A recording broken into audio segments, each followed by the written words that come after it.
A CBF divulgou o seu novo calendário, o seu novo padrão de calendário, e isso vai impactar bastante no Fluminense. Eu sou Gabriel Amaral, sou jornalista, sou tricolor, estou aqui diretamente de Recife, hoje tem Esporte Fluminense, né, no dia que eu estou gravando, mas esse é um vídeo necessário de gravar, porque é daqueles assuntos que a gente aborda aqui e que eu sei que daqui a 3 anos eu vou acabar passando em algum momento por esse vídeo aqui, porque foram mudanças, vão ser mudanças que foram anunciadas que vão impactar bastante o futebol brasileiro, mas mais especificamente aqui para o nosso caso, o futebol do Fluminense também. Beleza? Vou resumir essas mudanças aqui, vamos falar um pouquinho sobre as alterações que vão ter em relação ao Fluminense e vou dar a minha opinião também, se as mudanças forem interessantes. Tem nova competição surgindo, tem mudanças agressivas no Brasileirão e na Copa do Brasil e nos campeonatos estaduais também. Beleza? Então, vamos embora. Deixa o like, se inscreve aí no canal, você já está acostumado aqui como é que funciona o sistema. Vamos lá, primeiras... Teve mudança, só para vocês terem noção, tá? As manchetes, né? Foi criada uma nova Copa, chamada Copa Sul-Sudeste. Segundo eles... Deixa eu voltar aqui porque eu acabei iniciando de novo a transmissão da CBF, né? Nova Copa Sul-Sudeste. Então é uma nova competição, mas vocês vão ver que isso impacta pouco o Fluminense, vão entender melhor. A Copa do Brasil foi reformulada, vai sair de 92 para 126 clubes, porém os times da Série A têm vaga garantida, o que para 2026, se a gente fosse igual aos outros, a gente estaria dizendo que teve time aí que voou no tapetão para chegar na Copa do Brasil, né? Botafogo e Corinthians que não tinham vaga vão passar a ter, mas enfim, times da Série A já estão garantidos na Copa do Brasil a partir de agora, sempre. Brasileirão vai começar em janeiro. Brasileirão em janeiro até dezembro. Vou explicar isso aqui também. Campeonato Carioca, redução de datas, tá? Vai para 11 rodadas mesmo. A temporada, praticamente, né? Vai ter um outro jogo de Carioca antes, mas abre com a Supercopa, né?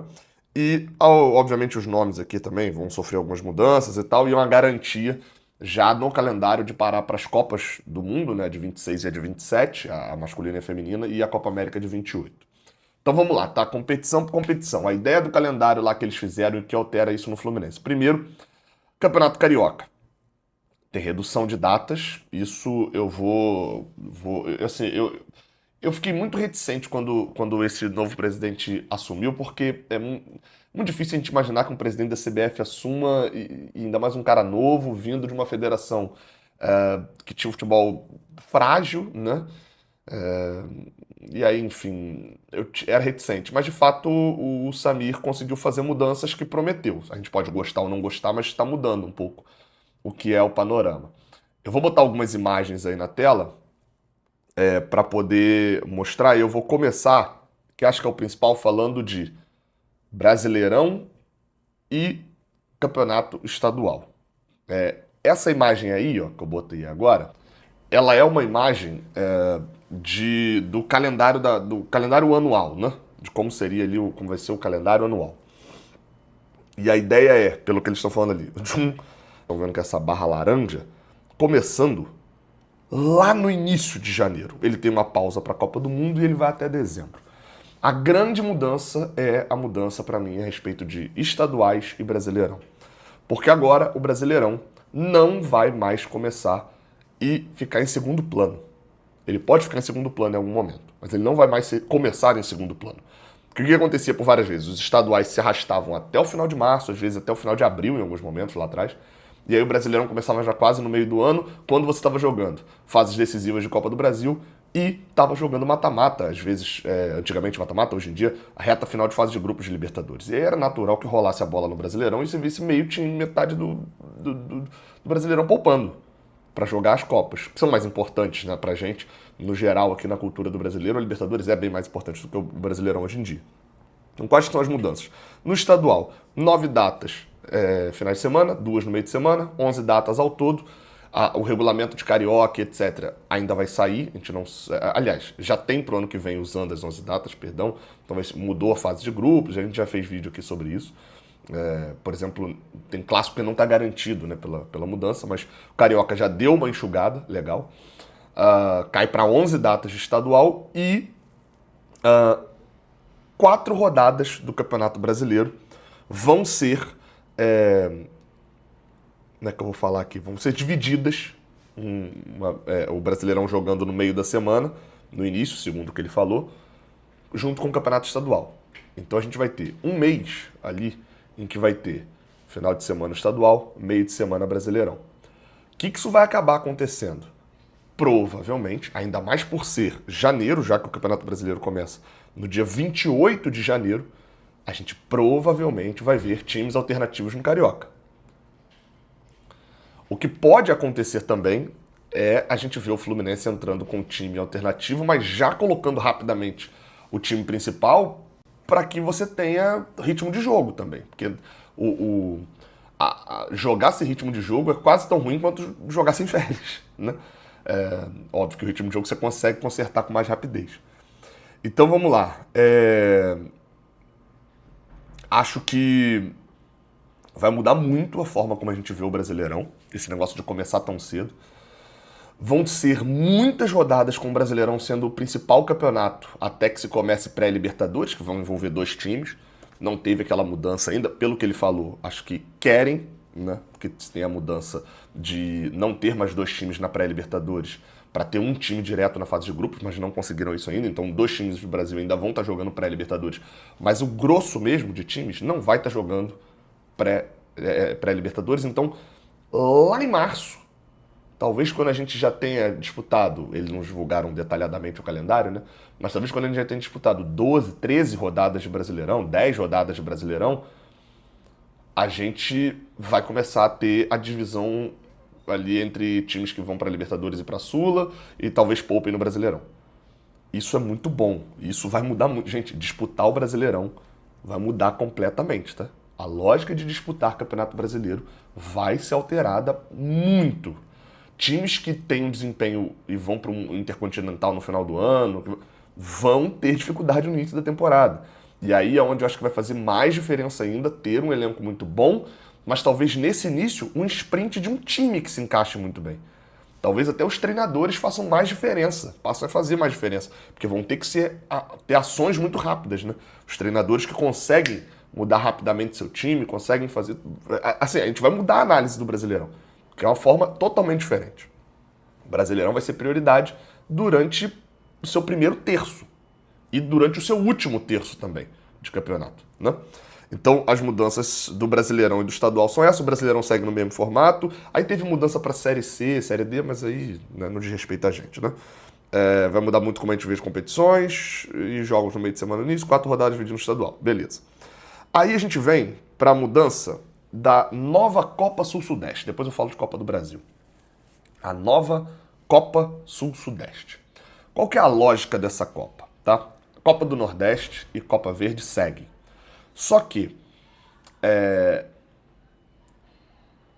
de início, quando falou isso, todo mundo falou assim, ué, mas não era para reduzir o número de jogos dos times?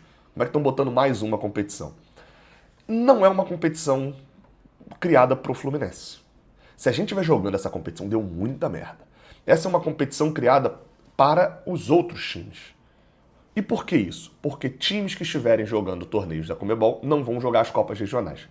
As Copas regionais, Copa do Nordeste, Copa Verde e Copa Sul-Sudeste, ela só será disputada por times que não estejam jogando Sul-Americana e Libertadores. Como hoje você tem uma distribuição no Brasil de 7 vagas para Libertadores, 6 pelo Brasileirão e pela Copa do Brasil, e mais 6 vagas para Sul-Americana, e aí você ainda tem a classificação, né, do campeão da Sul-Americana, do campeão da Libertadores, que invariavelmente um dos dois acaba saindo do Brasil, você tem hoje um padrão aí de pelo menos uns 15 times da Série A jogando competições da Conmebol. A média aí é essa, historicamente. Então, se 15 times da Série A estão jogando competições da Conmebol, o Fluminense tem 2 possibilidades. Aliás, tem uma possibilidade dele jogar essa competição da Copa Sul-Sudeste, que é ele ficar de 16º para baixo no Brasileirão. Ou seja, ou ele é rebaixado, ou ele escapa no limite. Assim, mas não é no limite não, porque ano passado ele escapou no limite e foi pra Sula. É aquele no limite mesmo, assim. No geral, a chance da gente jogar essa Copa Sul-Sudeste ela é mínima. Mínima, mínima, mínima, mínima, mínima. É basicamente a chance de ser rebaixado. Dos times grandes de Rio, São Paulo, Minas Gerais e Rio Grande do Sul, o famoso G12, a única chance seria de ser rebaixado. No caso do Rio de Janeiro, só o Vasco. Acaba sendo o time ali que historicamente, né, nesse século, tem um ciclo de rebaixamentos quase que contínuo. Então, a chance é pequena. Então, Gabriel, essa competição vai funcionar? Eu acho que vai por dois motivos. O primeiro é que os times, só o Rio de Janeiro que só tem time grande e time pequeno, não tem time médio. A gente tem Volta Redonda na Série B, mas isso não tornou Volta Redonda um time médio. São Paulo tem uma série de times médios. Pô, o interior é muito forte. Você tem Campinas, por exemplo, com Guarani e Ponte Preta. Você tem o próprio Bragantino, que está na Série A, mas enfim. Você vai para várias cidades ali que tem times tradicionais com estrutura e que vão trazer também força para o evento. Você tem os times do Paraná e de Santa Catarina que não se classificam com regularidade para a Libertadores Sul-Americana no geral. Coritiba, Atlético Paranaense, Criciúma, Avaí, Figueirense, a própria Chapecoense também, que habita de vez em quando a Série A, a Série B, são times que trazem, para eles vai ser um super campeonato e que talvez vá ser tratado como uma Série B. Você tem um Juventude, tem um Caxias vindo do Rio Grande do Sul, o América Mineiro. Então, assim, vai ser uma competição meio Série B. Só que qual que é a parada principal dessa competição? É que ela vai dar uma vaga numa fase mais à frente da Copa do Brasil, que é a última mudança. Então, assim, só para deixar claro, vão ser 2 vagas por federação, o Espírito Santo não joga, porque joga a Copa Verde, 2 vagas por federação. Uma vaga vai pelo estadual para essa competição, então deve ser o melhor pequeno do estadual. Ultimamente tem sido Volta Redonda, e a outra eles podem distribuir como quiser e eles devem criar uma seletiva, uma Copa Rio, devem dar isso para alguma vaga dessas competições assim. E aí talvez a gente veja, pô, imagina só, cara, vai ser mais uma oportunidade para um time pequeno do Rio ganhar uma grana de competição, fazer competição nacional, ter chance de evoluir. O futebol carioca é, enfim, bem problemático. E aí para fechar as mudanças na Copa do Brasil. Essa eu acho que é que sofreu a maior transformação, mas pra gente vai alterar um pouco menos. Qual que é a mudança na Copa do Brasil, vai ser aí principal? Um aumento de 92 para 126 clubes. E vai ter fase pra cacete. O Fluminense entra, no geral, na 5ª fase. Tá? Até aí vão ser jogos únicos. Né? A 5ª fase é a pré-oitavas de final. Tá? Essa é a 5ª fase. Fase pré-oitavas de final, onde os 20 clubes da Série A entram. Se o Fluminense for rebaixado, Gabriel, aí ele entra na fase 2. Tá? O Fluminense entraria na fase 2. E se o Fluminense vencer a Copa Sul-Sudeste, por exemplo, ele não recebe vaga, né, nessa frente da Copa do Brasil. Eu até falei que tinha vaga, mas não tem. É só Copa Verde e Copa do Nordeste que tem. Então seria mais uma competição para movimentar calendário mesmo. E aí, qual que é a diferença? A gente vai jogar um pouco menos na Copa do Brasil, a gente vai entrar na 5ª fase, na fase 5. Antes disso, vão ter tido 4 fases de jogos únicos, tá? E vai matando o time e entra... A Copa do Brasil vai começar com 28 times que tem o menor ranking. Aí depois entram mais 74, a gente não tá nesse bolo. Aí joga, fase, não sei o quê, e mais uma fase que entram os 4. Campeão Copa Verde, Copa do Nordeste, Série C e Série D. Pum. Aí na fase 4 já entra mais 24. Aí na fase 5 a gente entra com os 20 da Série A. Quando a gente entrar, só vai ter vindo 12 desse bolo anterior, entendeu? Então, de todos os mais de 100 que entraram antes ali, só 12, 106, né, que entraram antes, só 12 vão ter sobrado e entram os 20 da Série A. E aí a gente joga o mata-mata em 2 fases, né, e de volta, fase 5, e de volta oitavas, e de volta quartas, e de volta semi, e final em jogo único. A mudança na Copa do Brasil ela foi importante, eu acho que ela vai botar mais times para jogar, mais times para movimentar, as federações locais, pequenos, etc. Show de bola. Os times entrando na fase 5 da Série A alivia o calendário de quem mais joga. Show de bola. Achei boas mudanças. Afinal, em jogo único não dá. Assim, é uma coisa assim, desnecessária. Eles falaram que vão ser em estádios e cidades que comportem. Mas assim, gente, não dá. Eles abriram a transmissão comparando o Brasil com a Europa. E aí, afinal, um jogo único na Europa que tem interligação de transportes de massa por todo o continente, a gente não tem. E aí, assim, essas finais vão... Obviamente a gente tem capacidade de várias cidades de receberem, tá? Eu posso citar facilmente Rio de Janeiro, São Paulo, Belo Horizonte, Porto Alegre, Recife, Salvador, Fortaleza, Natal, todas as cidades, Belém, Goiânia, porque eu ia falar todas as cidades que receberam Copa do Mundo e até as que não receberam Copa do Mundo, Brasília também que recebeu Copa, todas as cidades têm capacidade no estádio e a cidade como um todo de receber um super evento, show de bola. Mas a gente sabe que, no geral, as finais têm sido muito mais, historicamente são, decididas por time de Sul-Sudeste. A última final que não teve um time do Sul ou do Sudeste foi em 2008, o Sport foi campeão. De lá pra cá, todos Sul-Sudeste. Tô falando isso aqui, falei de cabeça, mas tem Atlético Paranaense e Curitiba que furaram um pouco a bolha aí também. E aí você vai botar, imagina a final que foi Flamengo e São Paulo, beleza, são torcidas grandes nacionalmente, show de bola. Mas se fosse São Paulo e Atlético Paranaense e a final fosse Natal, a torcida do Atlético Paranaense vai levar gente para Natal? A torcida do Atlético não é grande, não é grande. Dificuldade para se fazer um Curitiba-Natal. Os clubes perdem dinheiro porque perdem essa super renda.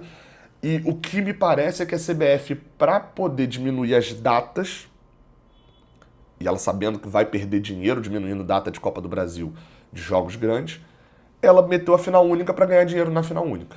Foi o que me pareceu. Me incomoda o fato do Fluminense, por exemplo, chegar numa final de Copa do Brasil e eu estar me preocupando de como que eu vou chegar em Brasília.